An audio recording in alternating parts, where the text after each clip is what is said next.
ዛሬ ንቃ። አንድነት ከመስማት ምን እየሰማ ህይወት ላይ ተጽዕኖ እያመጣ ነው። ስለዚህ መስማት ምን እየሰማ ነገር እነግርሃለሁ። እምነት ከመስማት ነው። ስለዚህ ነው ክርስቶስ ለምትሰሙት ነገር ተጠበቁ ያለ። የምትሰማው ነገር በአንድም ሆነ በሌላ ህይወትን የቀየረ ነው። የምትሰማው ነገር ወይ ወደ በጎ ወይ ወደ ክፉ እየመራ ነው። ስለዚህ እየሰማው ያለውን ነገር አውቅ፣ ተጠንቅቀ መሆን አለበት።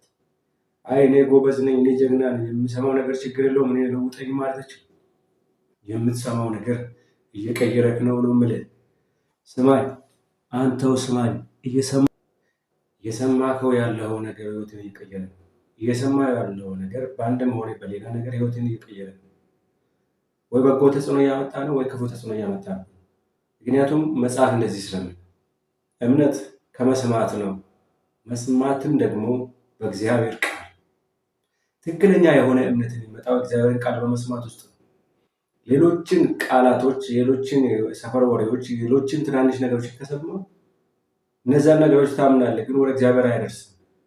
ግን ወደ ፍጹም ሙላት አያደርስም። ግን ወደ እውነተኛው መንገድ አይመራም። ግን ወደ ትናንሽ ሰፈር ይመራል። ግን ወደ ሆነ ውድቀት ይመራል። ምክንያቱም እየሰማው ከሆነ። ስለዚህ ብልጡ ብለው መልካም ነገር የሆነው ብቻ ስም፣ በጎ የሆነው ነገር ብቻ ስም። የምታሰላስለው፣ የምታስበው፣ የምታከናውነው ነገር ሁሉ እንዲቀየር ከፈለግ ስለምትሰማው ነገር ተጠንቀቅ።